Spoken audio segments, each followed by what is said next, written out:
ആ ആ vacuum cleaner കൊണ്ടുവന്ന ആളില്ലേ, ജീവൻ. അയാളെ ഞാൻ ഭക്ഷണം കഴിക്കാൻ വിളിച്ചു. അതെന്തിന്? ഞാൻ അയാളോട് കുറച്ച് മോശമായിട്ടൊക്കെ പെരുമാറിയിട്ടുണ്ട്. അതിപ്പോ നീ ആരോടാ അല്ലാത്തത്? അങ്ങനെയാണെങ്കിലേ നീ വേറെ ചിലയിടത്തും മോശമായിട്ട് പെരുമാറുന്നുണ്ടല്ലോ.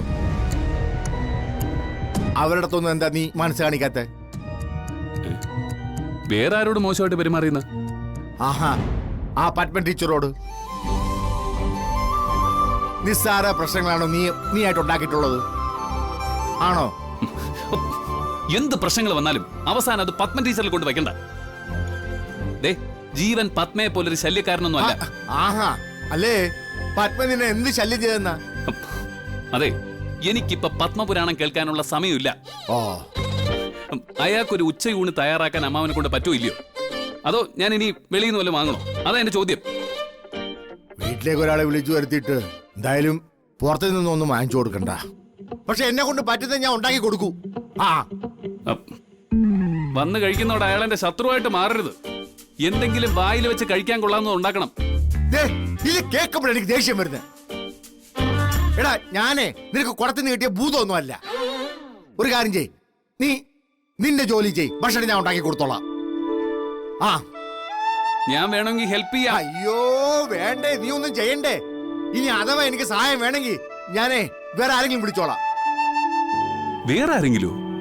അതാരാ? അതാര്? കൊള്ളാവുന്ന ജോലിക്കാരെ വല്ലതും കണ്ടുവച്ചിട്ടുണ്ടോ? അതോ ഇനി അടുക്കളയിൽ ഭക്ഷണം ഉണ്ടാക്കാനെന്ന് പറഞ്ഞ് എനിക്ക് വല്ല പെണ്ണ് കാണാനും സംഘടിപ്പിക്കോ? അയ്യേ, അല്ല, അമ്മാവനായതുകൊണ്ടൊന്നും വിശ്വസിക്കാൻ പറ്റില്ല. എന്റെ പൊന്നുമോനെ, നീ ചെന്ന് നിന്റെ ജോലി ചെയ് കേട്ടാ. ഞാൻ എന്തായാലും നിന്റെ ഗസ്റ്റിന് മോശമൊന്നും വരുത്തൂല.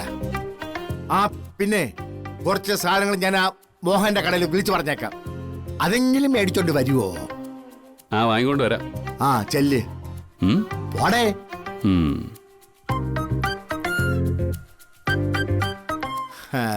ഭക്ഷണം ഞാൻ ഉണ്ടാക്കാം, പക്ഷേ സഹായത്തിന് ഞാൻ പത്മൻ ടീച്ചറെ തന്നെ വിളിക്കും. വഴക്കിട്ടതില് ഒരാളോട് പരിഹാരം ചെയ്യാമെങ്കിൽ പത്മൻ ടീച്ചറോടും പരിഹാരം ചെയ്യാം. അതിനെന്താ ഒരു വഴി?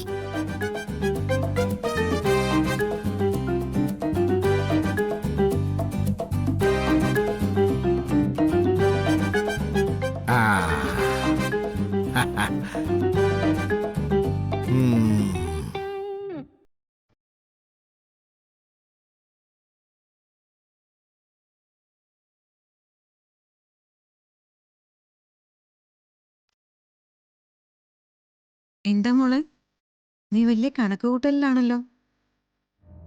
അമ്മേ, ഈ മാസം ചെലവ് ഇത്തിരി കൂടുതലാട്ടോ. അതിന് നമ്മൾ പ്രത്യേകിച്ചൊന്നും ചെയ്തില്ലല്ലോ.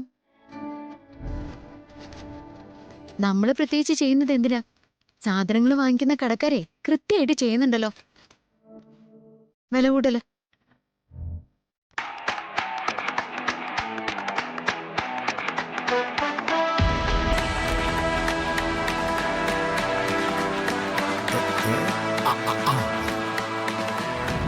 ഇങ്ങനെ പോയാലേ ഒന്നും മിച്ചം പിടിക്കാനൊന്നും കാണില്ല.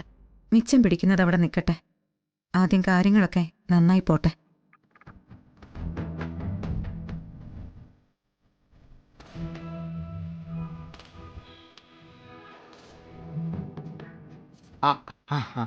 അതെ,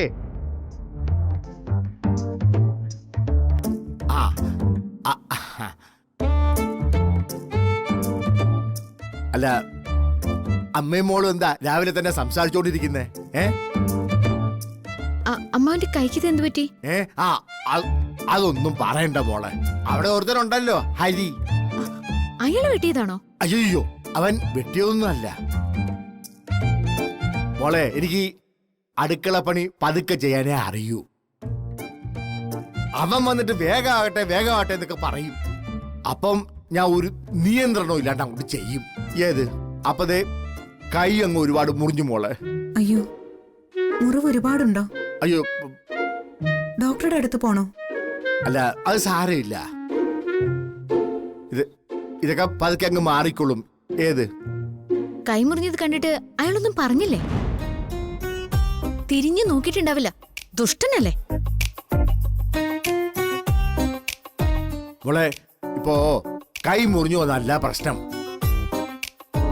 ഉച്ചയ്ക്ക് നമ്മുടെ വീട്ടിലൊരു ഗസ്റ്റ് വരുന്നുണ്ട്. അവൻ ഒരാളെ ഭക്ഷണം കഴിക്കാൻ വിളിച്ചിരിക്കുക. ഞാനാണെങ്കിൽ എല്ലാം വെച്ചുണ്ടാക്കിക്കൊള്ളാം എന്ന് സമ്മതിക്കുകയും ചെയ്ത്. അതിനിപ്പോ പറ്റില്ല എന്ന് പറഞ്ഞ പോരെ? അയ്യോ അതിപ്പോ നന്നായി. മോളെ പറ്റൂലെന്ന് ഞാൻ പറഞ്ഞാലേ അവൻ കല്ലി തൊള്ളുന്നത് ഞാൻ കാണേണ്ടി വരും. എങ്കില് ഒരു കാര്യം ചെയ്യാം, ഞങ്ങള് ഭക്ഷണം വെക്കുന്ന കൂട്ടത്തില് നിങ്ങൾക്കുള്ളത് കൂടി വെക്കാം.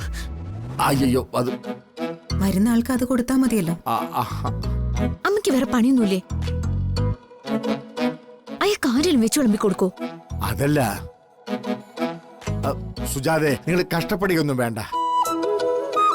സാധനങ്ങളൊക്കെ ഞാനേ എടുത്ത് റെഡിയാക്കി വെച്ചിട്ടുണ്ട്. പക്ഷേ എനിക്ക് ഒരു ചെറിയ സഹായം കിട്ടിയ ബാക്കിയെല്ലാം ഞാൻ തന്നെ ചെയ്തു തീർത്തോളാം. അല്ല അതെ, പിന്നെ പത്മ ടീച്ചർക്ക് ഒന്ന് അങ്ങോട്ട് വരാൻ പറ്റുമോ? എങ്ങോട്ടേക്കാ? ആ മനുഷ്യന്റെ അടുക്കളയിലേക്കോ? അതിനേക്കാളും നല്ലത് ഞാൻ വല്ല കൊക്കിലും ചടിച്ചാവുന്നതാ. മോളെ ഒരു കാര്യം ഉറപ്പ് പറയാം, അവൻ അങ്ങോട്ടൊന്നും വരത്തില്ല. അവൻ വരും മുമ്പേ ദാ ദാ എന്ന് പറഞ്ഞ് എല്ലാ പണിയും നമുക്ക് തീർക്കാം. ഒന്ന് ചെല്ലും മോളെ. ഒന്ന് വാ മോളെ. ഞാൻ വരില്ല. അമ്മാവന് സഹായിക്കുന്നതിന് ബുദ്ധിമുട്ടൊന്നും ഉണ്ടായിട്ടല്ല. ഇടയിൽ എങ്ങനെ അയാൾ കയറിയല്ലേ, ഞാൻ വെച്ചതും തിളപ്പിച്ചതും ഒക്കെ എടുത്ത് അയാളുടെ തലയിൽ കൂടെ ഒഴിക്കും. അയ്യോ നീ എന്തൊക്കെ ഈ പറയുന്നത്? മേൽപ്പക്കാരാവുമ്പോ ചെറിയ സഹായമൊക്കെ ചെയ്യേണ്ടി വരും. അമ്മാവൻ വന്ന് വിളിച്ചിട്ടല്ലേ, ഒന്ന് കൂടെ ചെല്ല്.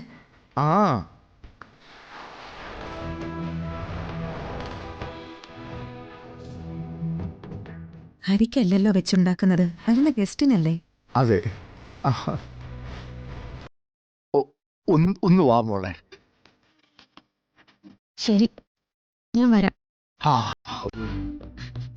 പക്ഷെ എന്തെങ്കിലും ഒരു പ്രശ്നം അയാളുടെ ഭാഗത്തു നിന്നുണ്ടായില്ലേ, ഞാൻ കറക്കത്തി എടുത്ത് അയാളെ പൊള്ളാക്കി കയറ്റും. സമ്മതിച്ചോ?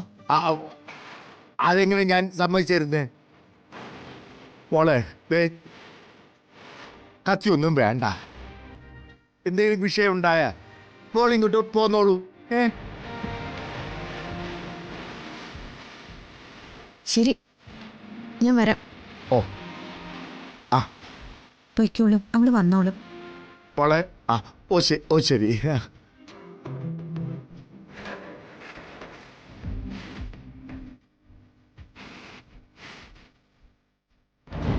ഓർക്കുമ്പോ തന്നെ എനിക്ക് ദേഷ്യം വരുന്നുണ്ട്. ഇഷ്ടമില്ലാത്ത ഒരുപാട് കാര്യങ്ങള് നമുക്ക് ചെയ്യേണ്ടി വരില്ലേ ജീവിതത്തില്, അങ്ങനെ കൂട്ടിയാ മതി.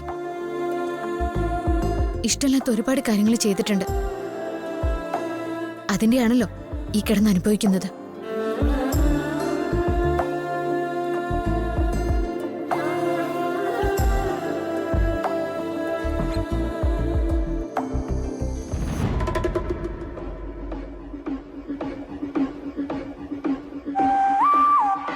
പത്മ ടീച്ചർ ഒന്ന് അടുക്കള കയറട്ടെ. അടുക്കളയിൽ നിന്ന് അവന്റെ മനസ്സിലോട്ട് പിന്നെ കയറാനാണോ പ്രയാസം?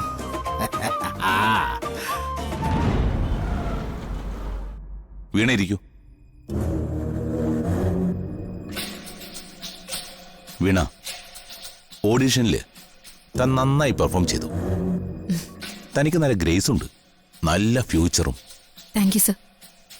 അടുത്ത ദിവസം തന്നെ നമുക്ക് ആഡ് ഷൂട്ട് ചെയ്യണം. ആസ് എ ഡയറക്ടർ വീണയുടെ പെർഫോമൻസിന് ഞാൻ ഹാപ്പിയാണ്. പക്ഷേ ഇൻഡസ്ട്രിയിലെ ചില കാര്യങ്ങൾ വീണ ഉൾക്കൊണ്ടേ പറ്റൂ. വീണ, ഫസ്റ്റ് ഓഫ് ഓൾ നമ്മളൊരു കാര്യം മനസ്സിലാക്കേണ്ടത്, ഒരു സെലിബ്രിറ്റി സ്റ്റാറ്റസിലേക്ക് നമ്മൾ ഉയർന്നു കഴിഞ്ഞാൽ ആളുകൾ അത് ആഘോഷിക്കും.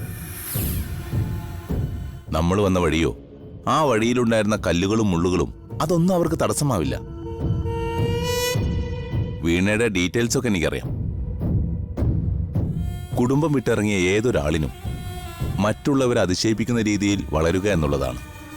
സോ നമ്മുടെ വളർച്ചയിൽ മറ്റൊരാൾ വിട്ടുവീഴ്ച ചെയ്യില്ല, നമ്മൾ തന്നെ ചെയ്യണം.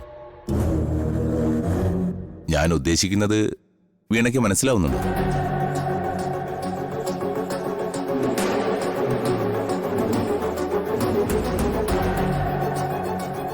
സർ, ഞാൻ ഒരുപാട് ഓഡിഷൻസ് അറ്റൻഡ് ചെയ്തിട്ടുണ്ട്.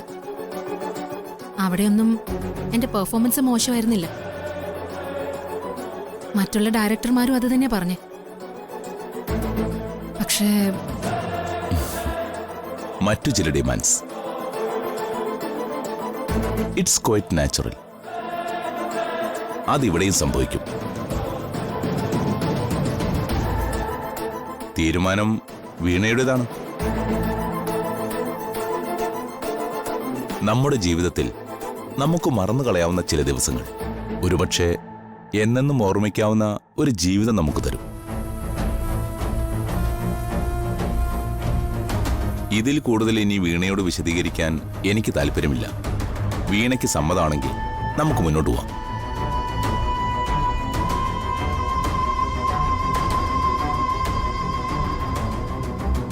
സാറ് പറഞ്ഞതൊക്കെ കഴിഞ്ഞ കുറച്ച് ദിവസങ്ങളായി ഞാൻ ചിന്തിക്കുന്ന കാര്യങ്ങളാണ്. ഞാൻ ഉപേക്ഷിച്ചു പോന്നവര് എന്നെ മോശമായിട്ടുള്ളൊരവസ്ഥയിൽ കാണാൻ പാടില്ല. സാറ് പറയുന്ന ഏത് കണ്ടീഷനും ഞാൻ ഓക്കെയാ. എനിക്ക് തോൽക്കാൻ പറ്റില്ല സർ. ദെൻ ഒരു സംശയമില്ലാതെ ഞാൻ പറയാം, വീണ യു ആർ സെലക്ടഡ്. എന്റെ അടുത്ത ആഡ് ചെയ്യുന്നത് വീണ തന്നെയായിരിക്കും. അടുത്ത ഒരു പരസ്യം മാത്രമല്ല, തുടർന്ന് അങ്ങോട്ടും.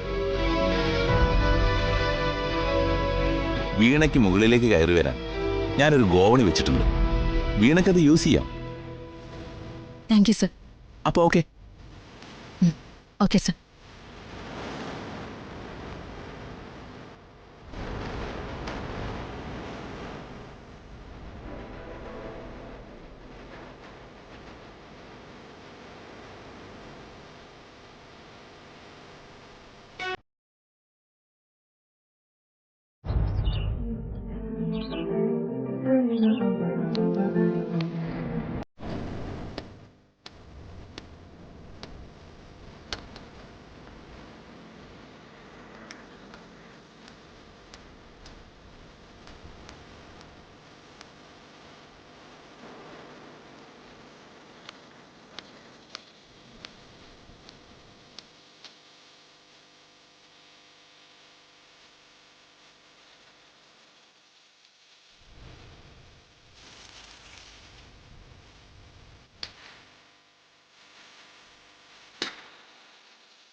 അമ്മാവൻ കലക്കുകയാണല്ലോ. നല്ല മണം. കാര്യം എന്തൊക്കെ പറഞ്ഞാലും അമ്മാവനൊരു ഒന്നൊന്നര കുക്ക. നോക്കട്ടെ.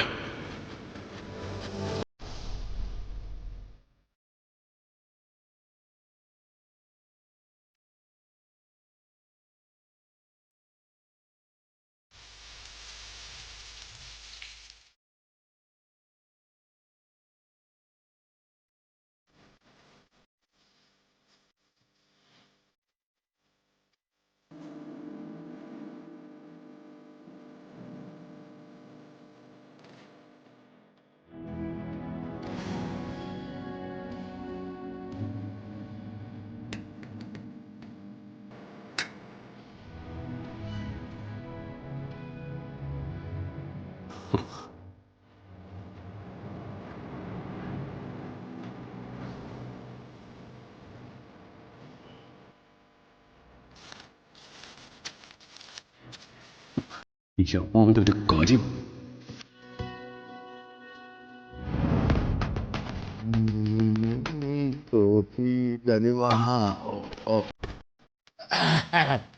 ഒന്ന് നിന്നേ. അവളെന്തിനാ അവിടെ നിൽക്കുന്നേ? ആര്? ആ പത്മൻ ടീച്ചർ എന്തിനാ നമ്മുടെ അടുക്കളയിൽ നിൽക്കുന്നതെന്ന്? അടുക്കള നിൽക്കുന്നതിനാ പാചകം ചെയ്യാൻ. അവൾ ആരാ വിളിച്ചത്? അവളെ വിളിച്ചത് പിന്നെ ഞാൻ. എന്തിനു? അതല്ലേ പറഞ്ഞത്, പാചകം ചെയ്യാനെന്ന്. ഞാൻ അമ്മാവനോടല്ലേ പാചകം ചെയ്യാൻ പറഞ്ഞത്. എടാ എനിക്ക് പറ്റണ്ടേ. നീ ഇത് കണ്ടോ?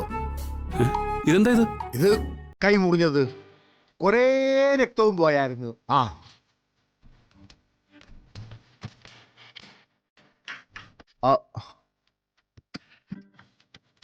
എപ്പോ? ഞാൻ പോകുമ്പോ കുഴപ്പമൊന്നും ഇല്ലായിരുന്നല്ലോ. എടാ കൈ മുറിയുന്നതിനെ നീ ഇവിടെ ഉണ്ടാവണമെന്ന് നിർബന്ധമുണ്ടോ? അല്ലെങ്കിൽ തന്നെ നിനക്ക് എന്നെ ശ്രദ്ധിക്കാൻ എവിടെയാ നേരം?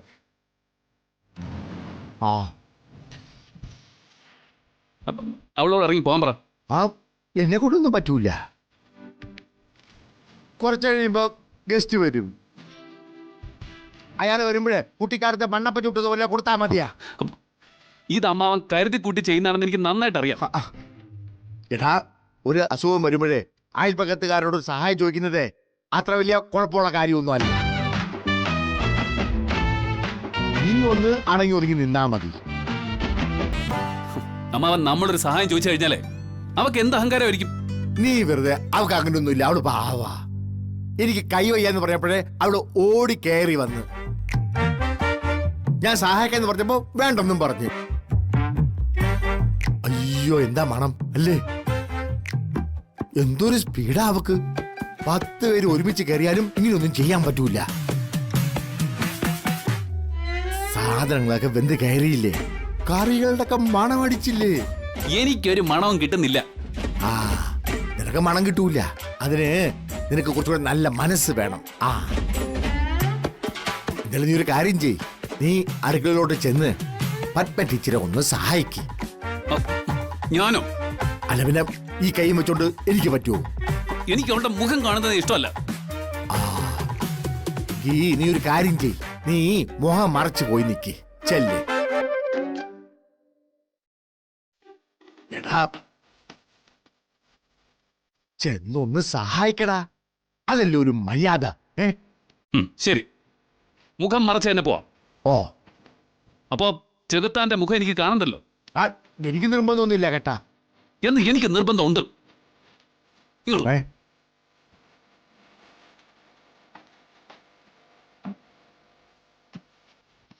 മുഖത്ത് കിട്ടിയത് നന്നായി. അത്രയും വൃത്തിയോട് മാറി കിട്ടിയല്ലോ. പറയുന്ന ആള് പിന്നെ മിസ്റ്റർ കേരളയാണല്ലോ.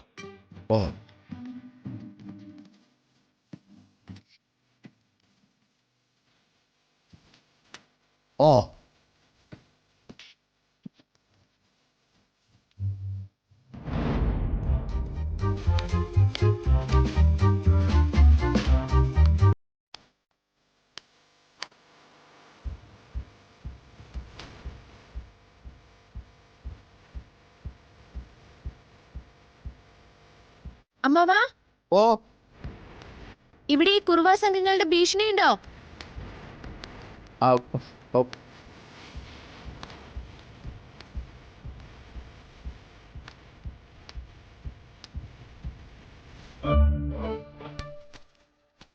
ഈ മുഖം മറിച്ച് കൊള്ളയടിക്കാൻ വരുന്ന ആൾക്കാരില്ലേ, അവരെ കുറിച്ച് ഞാൻ ചോദിക്കുന്നേ. കൊള്ളയടിക്കുകയാണെങ്കിൽ കൊള്ളയടിക്കട്ടെ. ചിലർക്ക് സമ്പത്തല്ല, മനസ്സ് കൊള്ളയടിക്കുന്നവരാ.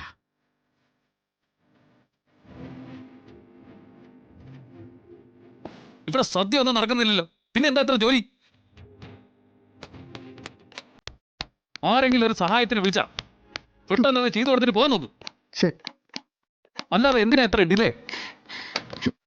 അതെ, ഞാൻ ഇവിടുത്തെ വേലക്കാരിയൊന്നും അല്ല. അങ്കിളിന് വയ്യെന്ന് പറഞ്ഞപ്പോ സഹായിക്കാൻ വന്നതാ. മര്യാദയ്ക്ക് സംസാരിക്കണം. അയ്യോ മര്യാദ മര്യാദ എന്നുള്ള വാക്ക് തന്നെ നിന്നെ കാണുമ്പോ പമ്പ കിടക്കും. ഒട്ടും റൊമാൻറ്റിക് അല്ല. ഇതെന്തിനാ ഈ തുണി എടുത്തിങ്ങനെ മുഖം മറച്ചിരിക്കുന്നേ? എന്നാ പിന്നീട് പർദ്ദ വാങ്ങിച്ചിട്ടൂടെ? കാണാൻ നല്ല ചേലുണ്ടായിരിക്കും. അതേടി, നിന്നെ കാണാൻ വേണ്ടി ഞാൻ ഇനി പറഞ്ഞേം കൂടെ ഇടാം. അമ്മാവൻ പിടിച്ച് അകത്ത് കയറ്റിയതുകൊണ്ടാ ഞാൻ ഒന്നും പറയാത്തത്. അയ്യോ, ഒരു ഹെൽപ്പ് ചെയ്യാൻ അങ്കിൾ പറഞ്ഞതുകൊണ്ടാ ഞാൻ ഇറങ്ങി പോന്നത്. അല്ലെങ്കിൽ തന്റെ മോന്ത കണ്ടോണ്ട് ആരെ നിൽക്കാനാ? കിട്ടിയവനില്ല, അടുക്കളയിൽ പണിയെടുക്കാൻ ആരുമില്ല. പക്ഷെ ഗസ്റ്റിനെ വിളിച്ചോളും, ആ പാവപ്പെട്ട അങ്കിളിനും ബുദ്ധിമുട്ടിക്കാൻ. അത് എന്റെ കുടുംബകാര്യമാണ്. അതിലെന്തിനാ നീ കയറി ഇടപെടുന്നത്? നീ ചെയ്യാനുള്ളത് ചെയ്തു വെച്ചിട്ട് അങ്ങ് പോയാൽ മതി.